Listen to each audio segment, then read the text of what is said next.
everyone, and welcome to the second webinar in our series. I'm happy to see so many people here tonight, and you've probably figured out by now that funeral home prices, it ain't like shopping for dishwashers or TVs. Funeral homes are rarely transparent with their prices, so these surveys are critically important and probably our biggest gift to our consumers. Tonight, we're happy to have our national board member, Dr. Amy Simmons, present her Power in Numbers. And Amy is a teaching professor and directs the Masters of Social Work program at the University of Missouri in Kansas City. She got involved with her local affiliate, FCA of Greater Kansas City, in 2022, and then we sort of got her to come to the national board. And she's very committed to expanding consumer protections and helping us make these funeral prices more transparent, ethical, and accessible for everybody. And she's just been a big help, and we're really excited to have her on board. So Amy, take it away. Sounds good. Thank you so much, Sarah. Hi, everybody. Thanks for joining us on Zoom. And for those of you with your cameras on, thank you. It is much easier to talk to faces than it is boxes. I spent COVID years teaching on Zoom, so there's maybe a little PTSD residual when you see the little boxes, having to talk to the darkness. So welcome. We are going to talk about the price survey. I appreciate Phyllis had you indicate when you registered whether you had participated in the price survey process before or not. And those numbers, it looked like, were about 50-50. So I am going to start just with some level setting to make sure kind of everybody knows what we're talking about in terms of price surveys and generally how they're done, and then move through the presentation. So we're going to really focus on transparency, collaboration, and growth, and then really wrap up with change. What can we do to create some change, some systemic change, some hopefully long-term changes. The four objectives for tonight is to really talk about those practical methods for designing and conducting price surveys, talk about how potentially we can share data and build stronger national data sets, talk about what has worked and what hasn't worked for folks with regard to how they use the price survey data. And then I will provide some examples, and hopefully you all are willing to participate as well. While my students will tell you I can talk at you for hours. It is far more entertaining if you all talk back to me. So there will be little bubbles. You will see little speak bubbles. And so when you see that come up on a slide, you can be like, okay, she's just going to sit and stare at us until we talk. And I will. I'll just sit and I'll just wait patiently till somebody has something to say. If you've got nothing, you can tell us about your cat. I like cats. So thank you. We are going to just journey through this together. As I said, I'm going to level set, make sure we're all kind of on the same understanding. The general price list is what the Federal Trade Commission, the FTC, requires funeral homes to provide. It is a clear, itemized list of prices for their goods and services. Things like cremation and burial and embalming, transportation, all of those pieces of a funeral are, according to the Federal Trade Commission, supposed to be listed on their general price list. They're also supposed to provide it to folks. For those of you who have participated in a price survey, know that what that means is kind of dependent on the funeral home. Some of them it's super easy, some of them it's less than easy. What we want to look for as affiliates are those red flags. Are there illegal fees? Is there missing disclosures? Is there stuff that they don't have included on there? Are they offering free required services like it's a bonus when it's not really a bonus? So, they can be a little gray, a little squishy. Some of us say a little shady, but you can choose the word. Um, so it's important as an affiliate member and as our affiliates across the nation to really understand the general price list, understand that funeral homes are required to provide these, and make sure that folks know in the general public that these are available and accessible to anyone, not just us, not just those of us in the know, but that anyone can and should access these price lists for a better understanding of what the funeral homes are offering. So together, we can build transparency. We can empower folks to be able to make better choices. You'll see later, as I provide some of the Kansas City data, information between the most expensive and the least expensive for some folks is a couple months' rent. So it's really important that folks have an idea of what the possibilities and what the options and variability in prices are in their local areas. This increases accountability. Prior to the funeral rule, no one really knew what funeral homes were charging or why or how. And so the general price list has definitely increased transparency, but it still can be really difficult to access because it isn't required to be online. They aren't required to mail it to you. And so having us spend some time to be able to gather those general price lists for the price survey is an opportunity for us to ensure that there's transparency, especially in our areas or in our regions.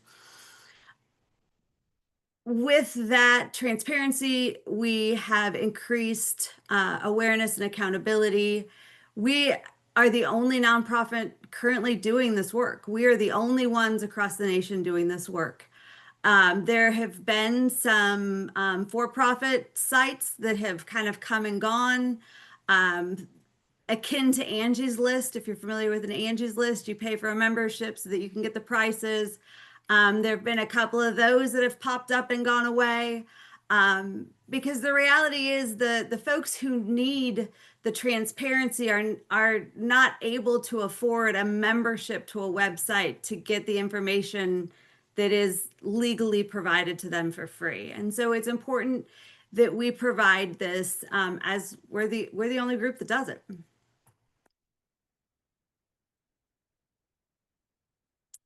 So, how do we conduct a price survey? For you vets of price surveying, you're going to be like, I know this. The list said 50% of the folks here don't know this. So just play along and pretend this is new information. Or interrupt me and be like, that's not right. That's not how we do it. So, broadly speaking, the first step of a price survey is to figure out what is the area you're going to cover. For us in Greater Kansas City, we chose the counties in both Kansas and Missouri that make up the Greater Kansas City area. There are about 11 counties. And so we define our survey area by the perimeters of how the Greater Kansas City area is defined. I know some affiliates are defined by city boundaries, some affiliates are defined by county. How your affiliate chooses to define its service area is up to the affiliate.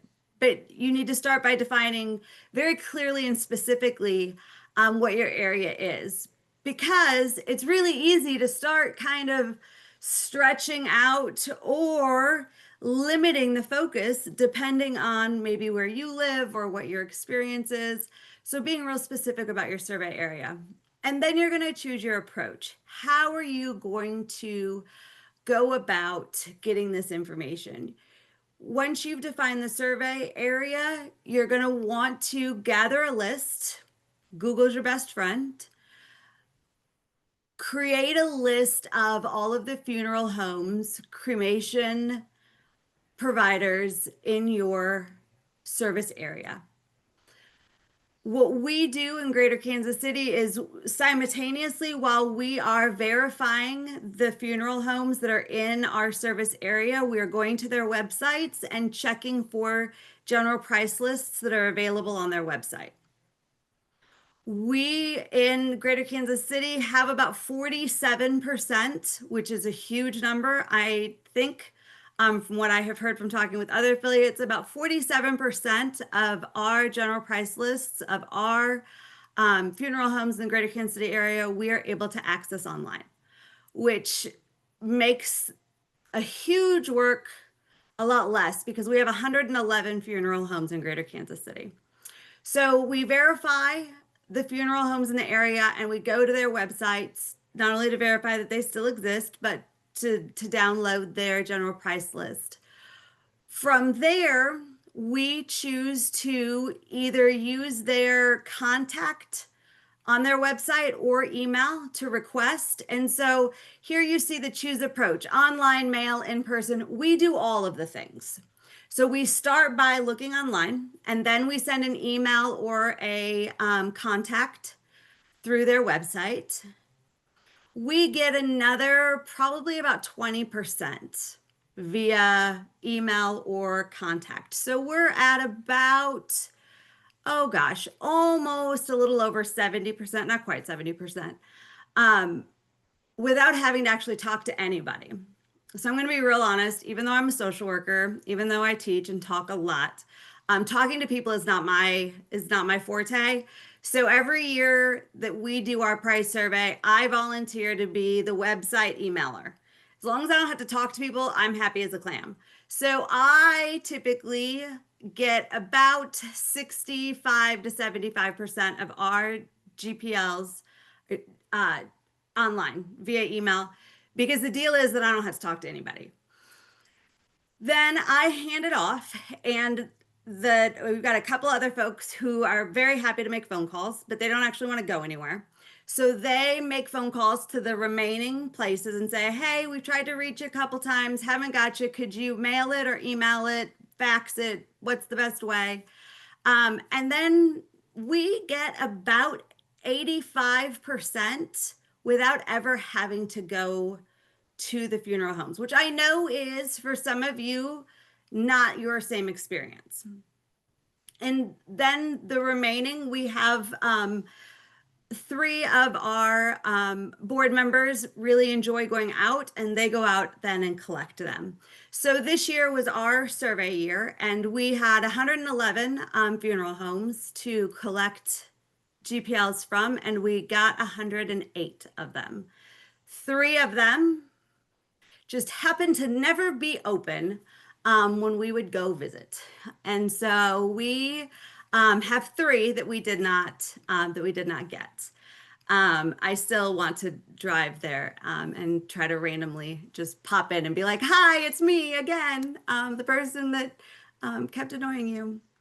So you gather them, and then once they're gathered, what we use is a Google Drive. As we're all collecting, we drop them all into one folder on our Google Drive. And another person who likes to talk to people even less than me has no contact with the people, and he's also our treasurer. There's something about that that goes hand in hand. He loves to pull all of the numbers off of the GPL. So he pulls all of the data off and puts it into an Excel spreadsheet. We have one person do it to ensure that our data is consistent. He is the same person reading it, he's the same person interpreting it, and he's the same person then logging it across an Excel spreadsheet. And then we shift it into a format that's clear and accessible. We have it as an interactive search on our website as well as a PDF. And we are mailing out postcards to remind folks that they can download it and print it from our site, or they can use our interactive search. So that is, in general, how price surveys can be conducted. This obviously, depending on who is a part of your board, who are your members, how big of an area, you don't necessarily have to match the way we do it, but defining specifically these 6 steps and what that means for your affiliate is what's important. And how do each of these look specifically, rather than leaving them just these broad steps as I gave you some of those specifics. Does anybody have any questions or comments about these 6 steps? Maybe those of you whose affiliates maybe do something different? Go for it, Joyce. I'm wondering if you put the non-responders in your survey as what I do is refused to or never responded despite so many attempts. Doesn't that make them look exactly how they are? Or how do you handle it? Do you just keep them off the survey so no one ever sees it? So we have gone back and forth. 2 years ago, when we did it, we just left their old prices on. And we always have a list of the year of their price survey. So it would show then that this price survey was old. This year we have listed them as unreachable. That's kind. Well, Maybe too kind. I lost the argument because I would have probably phrased it more like you, but I tend to be a little more direct. I would have said, yeah, closed when we show up. But there was a question. Are you telling people where you're from, why you're asking? So initially for the website and the emails, I do that from my personal email account. They know who I am at this point. They're like, hi, FCA, here's our general price list. But if then after the first email, I email them a second time from my FCA email and say, just a reminder about the Federal Trade Commission funeral law. I don't want to show up at your place. You don't want me to show up at your place. Just email it to me. I say it a little nicer than that because again, I lost that battle too. So I say very nicely, we would love it. Otherwise, we'll come out and visit you. And so I don't immediately tell them because it shouldn't matter. But then I do remind them of the funeral law and encourage them to participate to save us all time.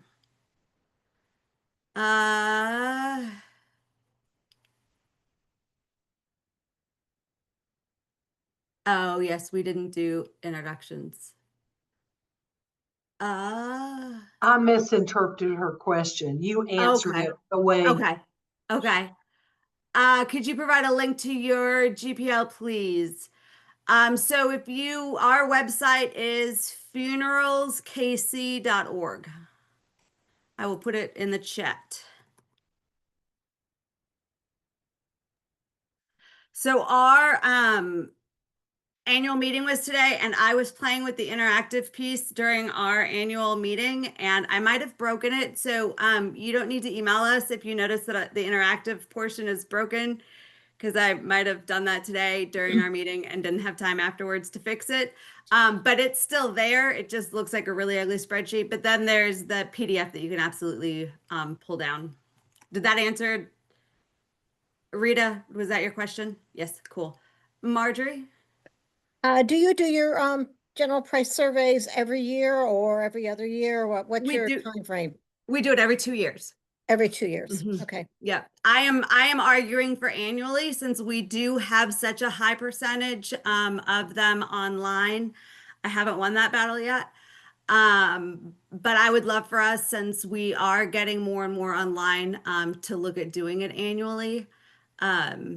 It might have to be well over 50% before I'll win that battle. Because in Rochester, We do ours annually. So Yeah. we start right after the first of the year. Yeah. Yeah. How many funeral homes do you have in Rochester? In Monroe County, we have 47. But then every other year we do the surrounding 6 counties and there's, so it probably close to 80. Okay. Okay. Yeah. Yeah. Yeah. Sandy, your hand's up. Thanks.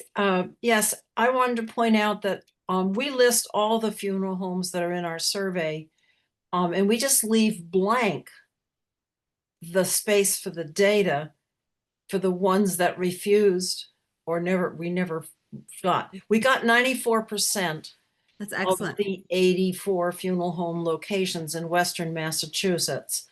And 3 of them we weren't able to reach, and one actually just said no. They did not want to give the information, and we didn't have anyone living near willing to go out and try to fight that battle in person. Right. But we've done that for many years, leaving it blank. And so in our instructions online about the chart, we point out that if you see an entry, it means they didn't cooperate. But if you, as a consumer, go there and get a general price list and can provide it to us, we will fill in the missing data. Awesome. Yes, that's I like that to encourage it to be sent in. I do like that. I might have to feel I that. don't think it's ever happened that we got it that way, but it would be great. 94%. In previous years, we do it every 2 years. And in previous years, it was more typical to get 60% or 80%. But we had a fantastic team last year. We do it in the even numbered years. So this January we will start again. Fantastic. Joyce, is your hand still up or did you raise it again? I raised it again. Okay, go I'm for it. wondering how your survey is interactive. It appears static. Yeah, I broke it today during our annual meeting. So you can search by area, you can search by price, and you can search by funeral home name. So you can group them accordingly. But I was trying to show off and then I broke it. And so I need to go back in and reset the parameters. But it's interactive in that you can search by zip code, you can search by the name of the funeral home, or you can search by price, and by price for each of those categories. And is there a reason you put address instead of a link to their website or a link to the GPL itself? Because that's what the board voted to maintain. We have had conversations about adding the GPL website. The concern is whether or not that's advertising, since it's a direct link to the funeral home website. And then we want to make sure folks know how to contact them. So that's why they have the address and the phone number rather than the website.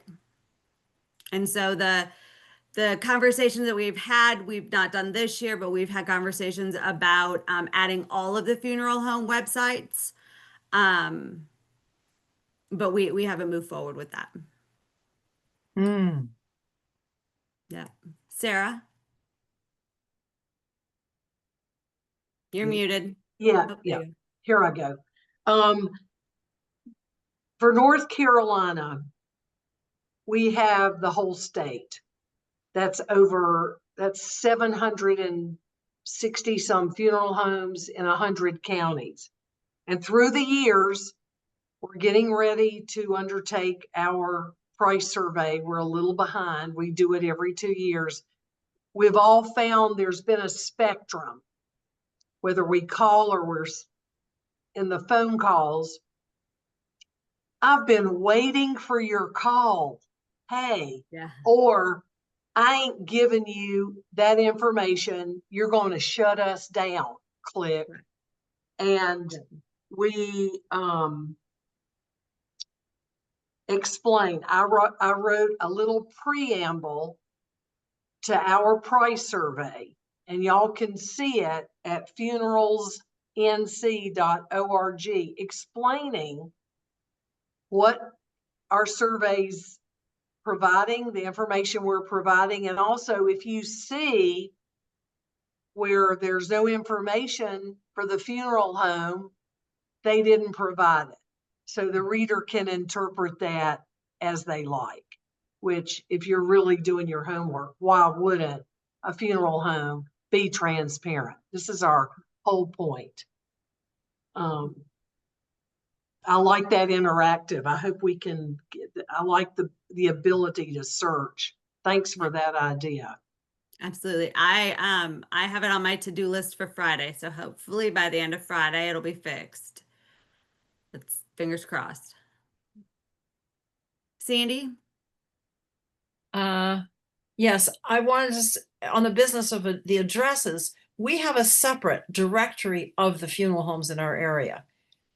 Okay. And so on the page about price comparisons, in one column, they see, you can go to get the price comparison chart, but you also go to the directory of the funeral home. So because we have that, and we are clear about the directory that we're not recommending or endorsing any of these, it's just Yeah. for different. So on that directory, we have the price, the website, I don't mean the price. We have the name, the address, the website, whether or not it has prices online, we make no clue there.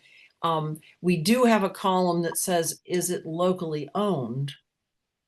Or, Oh, I like that. yeah, Yeah. or not. And there've been quite a few changes recently. So keeping up with that, that seems like a good piece of information. Yeah. But then that simplifies our online spreadsheet for the prices that we're just listing the funeral home. We have a column that says what Absolutely. town it's in.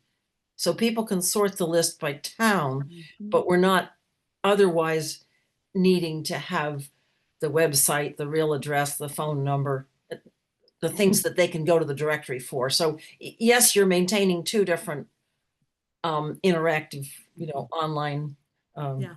complex like that. charts, but I think that makes it less confusing on the price chart. So I recommend that. Absolutely. Yeah. Yeah. Thank you. Phyllis? I just wanted to call attention to the chat. Yes. There's Thank you. several things come in on chat. Okay. Yes, Independence, Missouri is a lucrative place to run a funeral home. Yes. Independence, Missouri is a special place. That's really all I'm gonna, um, that's all I got. Sounds like, yep. Thank you. Put down the owner of the funeral home. We do not, GKC does not put down the owner of the funeral home. Sandy had mentioned, Sandy, right? Mentioned that they put whether or not it's locally owned. We don't. But I like that idea. Yeah. Yeah. Up now is the slide just to give you a snapshot of GKC for our 25. As I said, there are 111 providers, 108 GPLs. Our standard funeral ranged everywhere from 4,000 to almost 11,000. So we're talking about a few months rent for folks. Immediate burial ranges between 1,200 and almost 5,500. And then direct cremation is 825 to 3840. 3840 for direct cremation is a lot of money. But it is the cost. And so these numbers, and those of you who have participated in the price surveys or seen the price surveys, I'm sure your prices look similar to this. Between 2023 and 2025, we had about a 5% cost increase, which is in line-ish with inflation. And whereas the 2 years before, it had gone up significantly higher than the rate of inflation. Standard funeral includes, and I meant to put the list here because I knew somebody would ask and then I would blank out. It is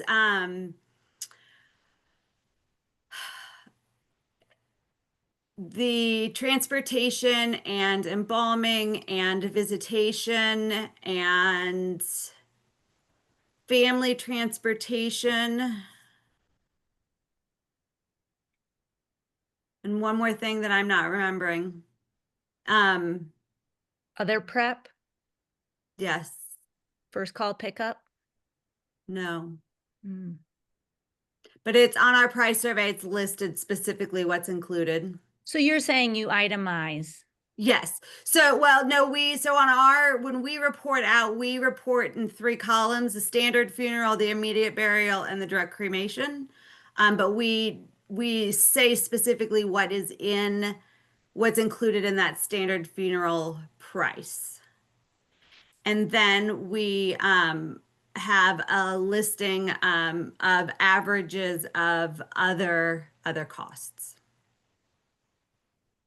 That standard funeral would no doubt include the general, the overhead. What do you call it? Yeah. You Yeah. know, Yes. Yeah, the Hank, basic services fee. basic services fee. Yeah. Yes. Yes. That's yeah. Which would eat up a big portion of that 4,075. Mm-hmm. Yep. Yep. I see that Diane said that theirs includes all of the itemized, and we've talked about that. It is not something that we have included. We do have all of the general price lists kept in our drive, so if folks want them, we are able to provide them as well. If the funeral homes are difficult for them to access. We also have a disclaimer that this was at the time, and I'm sure all of yours do too, this was the time of collection, that, tomorrow it could be a different price. Yeah. Marjorie, did you have your hand up? So what I do is, on our website, we have a comprehensive list with all the numbers. But in our annual meeting, the newsletter that goes out, we have the general price sheet, which just is the 3 columns. It's the funeral, well, it's more than that, but it's the funeral home, and then it gives what you consider standard, which is the basic cost, the immediate burial or direct burial, and the direct cremation. And we tell people that we're doing your comparison for you. So if you look down this list, here's your funeral homes. If you look down the list, you can see what the cost is for a full burial, which will tell you what funeral homes you may want to contact and which ones you want to stay away from because of cost. So in essence, we are doing that comparison for them and making it very simple for them, because it is daunting even for a layperson to try to get these price lists, and sometimes they're very difficult to read. We had one funeral home that their general price list was 9 pages long. Yep. Can you imagine being a consumer trying to get through 9 pages? In the middle of grief? No. Yeah. So I just tell them, we're doing the comparison for you.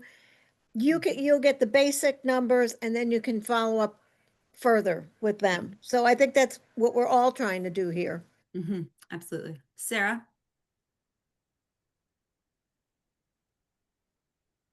I also think it's important to tell the consumer, or we don't want to be anti-funeral home. We want to just be pro-consumer. Absolutely. And whether we like it or not, some people are willing to pay for your standard funeral $10,735.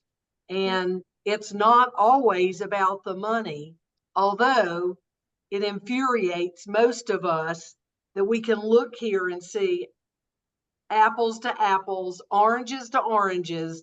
Why is this direct cremation $825 and yours $3840? It Right. just boggles the mind. Yep. Absolutely. Yep. And I'm not at all saying, I don't want any of y'all to hear that I think GKC does it the best or we've got it all figured out. because we don't, because I'm already writing down and stealing some of y'all's ideas. And that is really the idea here, is to begin to have, or to rehab some of these conversations about what are folks doing and how are they doing it. Because we want to build that camaraderie, that collaboration. And so I'm going to, because you all have already, you heard the threat in my voice when I said there's going to be a little talk bubble and I'm going to make you talk. You all have already talked about some things that have worked for you. And so I'm going to jump past this, recognizing time. So thank you for not making me just sit here and stare at you all. So really thinking about how do we do this together? How do we share data? How do we really strengthen national level advocacy with that shared data? There is power in collective data, and it amplifies the impact of all of our local efforts. It allows us to lean on the strengths of folks and allows folks to decide what they're really good at. For example, I can spend all day on the internet, but I don't really want to talk to anybody on the phone. That's too many years as a social worker. The phone rings, I hide. We can look at some larger scale reports. We can really tap into better media coverage. If you had the opportunity last month for Joelle's presentation, she talked a lot about data and underscoring what we do in data. And we all are collecting this really, really useful, valid data. If we shared it at a national level, we would be able to more richly, more clearly tell the story of what's happening across the nation with regard to funeral costs. And then it also has the potential to reduce duplication and volunteer overload. I know for our affiliate, we've got lots of folks who are interested in the work we do, but not as many folks interested in doing the work we do. They would just like us to send them the price survey, please. And I'm like, cool, how about if you call 3 of these funeral homes and help us out? And they're like, nah, just let me know when you get it done. And so by sharing the workload and really identifying what folks like to do and want to do, we can begin to build a shared national data set. Not increasing any workload, really, hopefully reducing workload. The examples that I gave in the way that Greater Kansas City does it, if we did a collective training and we found the handful of folks who are like, you know what, I would love to help, but I don't want to talk to anybody. And we say, cool, you all are going to be responsible for scouring the internet and getting all of the GPLs that you can get online. And then the next group says, well, I don't mind sending some emails. And then we say, cool, here's the ones we couldn't get online. Send some emails. We could cover far more area in really about the same amount of time and have a more comprehensive story to tell. There are great cloud tools. As I said, my group uses Google and Google Drive. There's a online tool called Airtable that is a data storage that's free, or you can pay for service. I love Google Forms. So, if we're looking at doing this collectively, we could easily make a Google form where people just are like basically answering a survey, typing it all in, and it feeds automatically to a spreadsheet. And so there are ways to do this work, collectively, so that we can do more with less. I saw some things pop up in the chat. 9 states that require, yes, there are 9 states that require a person use a funeral home.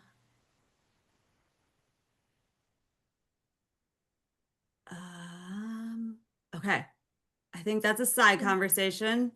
If I'm missing something though in the chat, somebody holler at me. Marjorie, did you have a question? I don't have a question. But I agree that we should do a national database, but you're talking to people here who have already got a system down, or I think I'm assuming that everybody who's online right now has a system down, which we can share if we standardize what information we want to put on a national database. We can all still continue to do for our own states and have that on our own websites, and then standardize what kind of information for a national. The concern should be the areas in our country that don't have an FCA, that there is no information. For Right. example, I live in the big state of New York. We have five FCAs: Right. Buffalo, Rochester, Central, Finger Mhm. Lakes, and the Hudson Valley. There is nobody in North Country, so there's nobody north of the Capital District, touching up Route 87 to the Canadian border. There is nobody in Long Island or the five boroughs. So there is no data, no information in those great, big, huge areas, which I think would be a great help for national to be able to, and it would be a huge undertaking. I mean, just to hit the five boroughs of, downstate would be a huge undertaking, for, for, for anybody. But I think it would be important to be able to get to standardize what information that we would want for those places that don't have anything at all, and put that on national. Sort of like if you don't have any FCA, we got, have a member at large. Because where does somebody in Long Island go? Right. You And know. I would argue to start even smaller. Like you said, there's a lot of us here who already have data for our areas, but we haven't collected that data. We haven't collectively decided, just kind of as we've all expressed, we do it a little different. We collect it this way and display it this way. We collect it that way and display it that way. But even just a shared conversation, which is hopefully this webinar will start that conversation of what would it look like if we just started with what we have, um, and then expand to what we don't have. But how do we start the conversations by what do we have and how do we know what we have and how do we make that collective? Because that will then make reaching out to those areas easier because we will already have that collective identity, that potential collective process. I agree with you. There are huge areas that aren't covered. Kansas and Missouri each have one FCA listed. It's GKC. We cover 2 states, but we're only in greater Kansas City. We don't cover the whole state of Kansas and Missouri. So there's lots of areas that aren't covered, but how do we start with what we have? How do we start with our strengths? So let me make a suggestion to you. We started this project called Coast to Coast Connections. Uh-huh. We could coast to coast connections. We try to connect with every single FCA, but Yeah. we could start right there. I love it. We could start right there. Anybody who gets on part of our meeting or a couple of our meetings, how do we standardize this? What information do we want to share? I mean, Joyce has been to a couple of those coast to coast meetings. I think Sandy has too. Yeah, I love it. That would be a great project for the coast to coast. Absolutely. Um, Absolutely. and it would solve what we know and what we already have, Yeah. work on that, and then expand beyond that once we Yeah. get what we know down. Yeah. I love it. I absolutely love it. Holler, let me know how I can help. Yeah. I love it. I love that idea. Yep. So that then kind of leads into that conversation of how do we leverage our results for growth? How do we use this for outreach, fundraising, credibility? Sandy, I saw your hand pop up as I started running my mouth. Yeah, I have a new idea has popped up as we're talking. because there are so many of us that have good data right now that's visible online in our websites, Yeah. if the National set up a page nationally and said examples of price surveys from around the country, and Yeah. you could list us, you could list, I remember that Georgia has a huge one. Mhm. I don't know that they're represented in this call today, I but did not see John Lands No, here, and they haven't do, seen John either. yeah. yeah. But I remember when Josh Slocum recommended that he was so impressed that they had GPLs for 300 funeral homes on a list of 800 funeral homes. And it caused me to look at it, and it caused us to just gasp and change our website and our format and copy more what Georgia was doing, Yeah. just to see their formatting. Yeah. And Do so you go to the we coast wouldn't have coast? to we wouldn't have to argue about the standardization yet, because each one that's posted is just an example, and there are different Mhm. ones in different ways. That would be a way to see, I don't think that would take Start that very long. conversation. Absolutely. Yeah. Yeah. I love it. Yeah. A way to start, and then Yeah. and draw other people in. Definitely. Absolutely. Yep. Go for it. Sarah? I was just gonna say that we sent out an email to all of our FCA North Carolina members, or whoever gets our newsletter, Mhm. and asked for volunteers to help us do our survey this year. We have Mhm. 13 people now signed That's up. awesome. Yeah, and so that's another thing. Ask people to help the board, you know? Absolutely. Absolutely. Absolutely. Does anybody have any examples of ways that you have used your data to engage?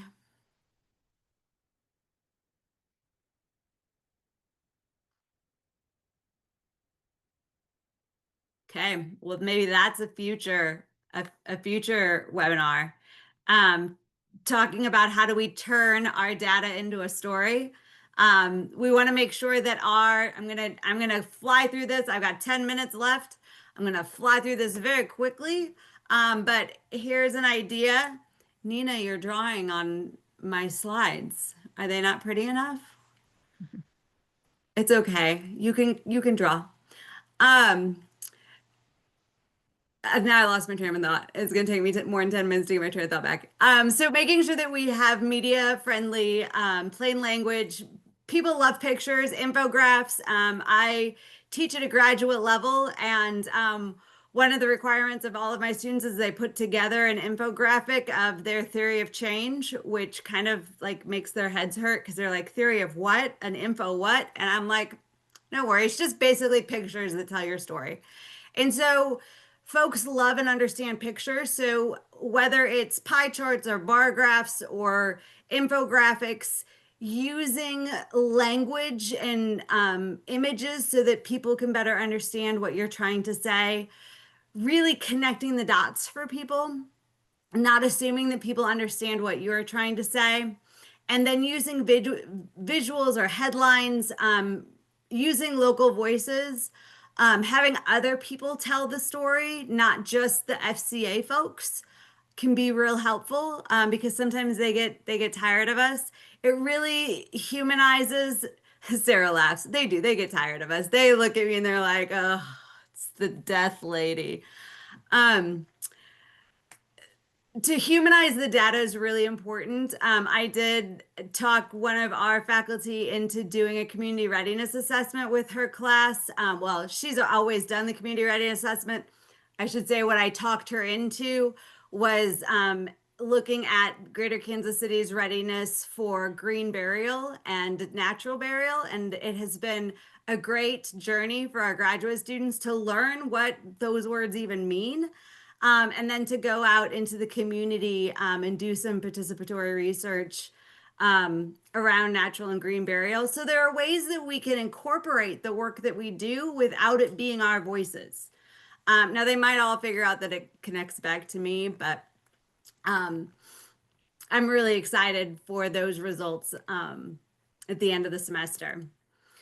So there are some basic storytelling strategies, and I'm a social worker, not a marketer. So if any of you are folks in the marketing professions, you could probably do better at this than me, and connect with Sarah or Phyllis, and they can help you set up a webinar as our next person. But the storytelling strategies are comparisons that resonate. So helping folks see that $3,000 difference in cremation can be a few months worth of rent. Really talking about what are the rights and what are the laws so that people can understand what they are supposed to have, not just what would be nice. Putting a face to the data, giving it a name, giving it a voice, so that folks can really connect it to why the work matters. Framing it in dollars, money, especially right now, I think more so now than other times, in the more recent history, every dollar counts. And so it's really important that folks understand really what it is, dollars to dollars. Visual hooks, powerful photos, and then connecting with local media, finding a way to get the story out, more than just your FCA website or social media. How do you connect with other voices in the community? So, and you all have already kind of answered this, so kudos to you all. You've been a fantastic audience. I appreciate your participation. What are some resources that can strengthen your next survey? How can affiliates collaborate? We've kind of answered those questions throughout this conversation. And then really together we can make transparent pricing the new standard. The more that it happens clearly and consistently, the more likely folks are to participate. Change happens from within. Change happens at a grassroots level. Laws are important, but folks don't change just because the rules tell them they have to change. Folks change because of social norms. And if we can change the social norm to being one of transparency, folks want to be like everybody else. And if everybody else is sharing that information, the hanger-ons will catch up because that's just human nature. Commit to your next survey cycle. It sounds like a lot of you already have pretty clear survey cycles. If you don't, I encourage you to work with your local affiliate to get that cycle clear. It sounds like Marjorie is gonna hopefully help lead the charge with some of that coast to coast in terms of some data sharing, and then how we can begin to tell our story as a broad group. Any closing thoughts, comments? I know I've got some stuff over here in the comment section to read, so give me a second while I catch up with that. Okay. Joyce, go for it while I read these comments. I made a discovery that I was very excited about, that if I ask AI for all the funeral homes in whatever area I'm looking to, all the ones that have their prices on their website already, it gave it to me instantly. It told you what the prices were or where to Oh, they find them. told me, they gave me the link to the actual GPL on that funeral home's website. Because, as you know, it's quite a bit of hunting on a website to make sure where it is, right? Yeah, can you put that prompt that you put into AI into the chat, please, so I could copy that? Okay, I'll try to remember. Or when you I remember, thought could you that email was- me? I thought that was so brilliant. Joyce mentioned this in the previous webinar. When I tried it, I got something like, well, the FTC, you should be able to find I couldn't get it that great, Joyce. If you have verbiage that you used, please share it. Yes, that would be great. Or if any of y'all figure out what is the prompt that AI needs to be able to do that, AI is wonderful as long as you know the right words to ask it what you want it to do. But that's awesome. Another problem I found out about AI, they couldn't see my price surveys because they're in Google Docs. Mhm. I thought I was so clever. I can edit my price survey in a moment's notice, but it wasn't so clever because AI can't see it. And a lot of people are just defaulting to that for their answers.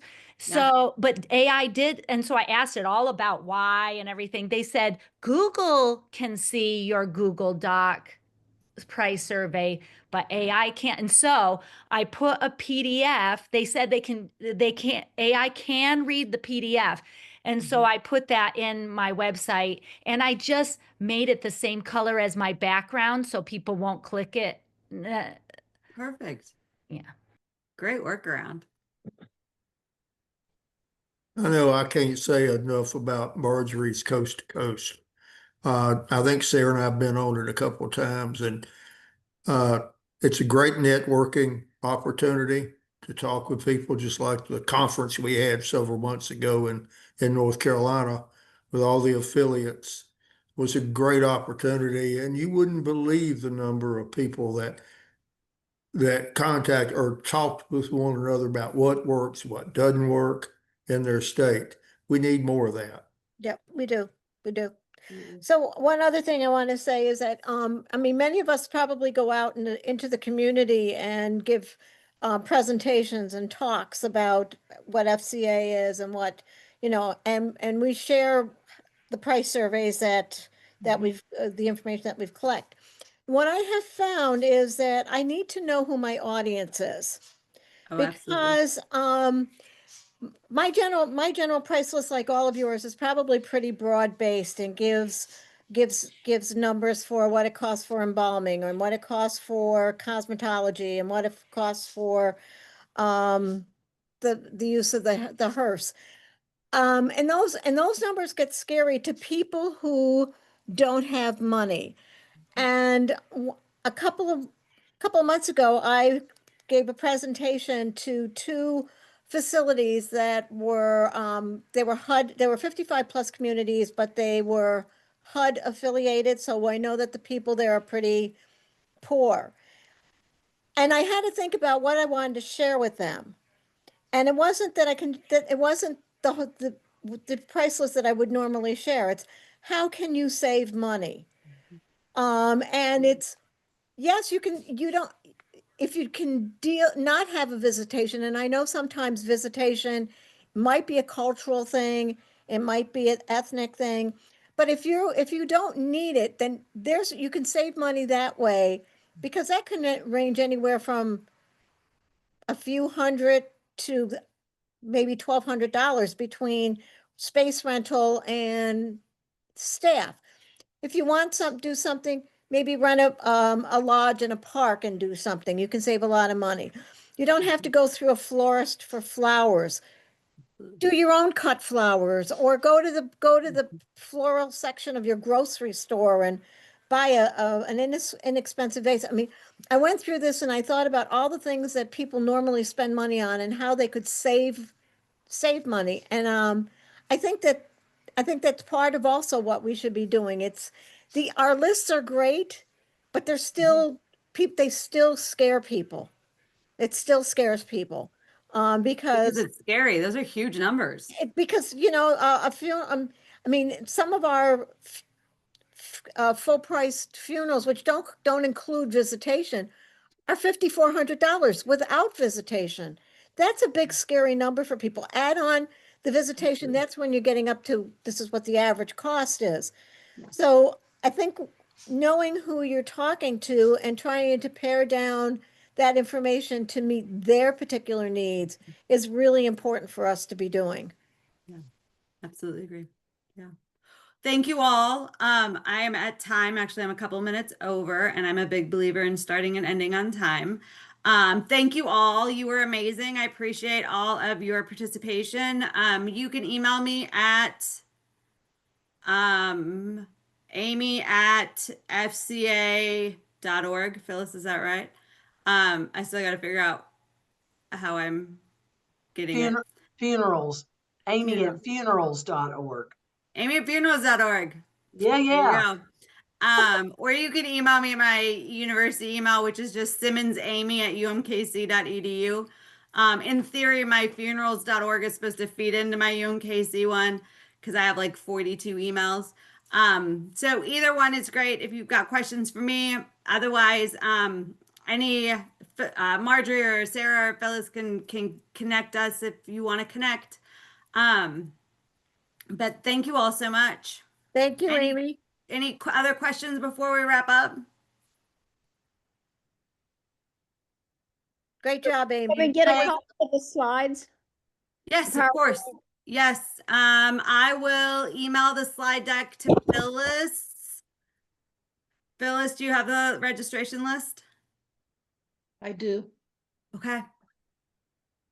I will send it to Phyllis and it will magically arrive because Phyllis does all of the website magic. Thank you. Yes. Thank you. Thank you, supporters. Amy. Yep, Thank you. thanks, Amy. And thanks for all of y'all for coming tonight Yes. and learning. Now go get this work done. It's important. Bye. Great job. Bye.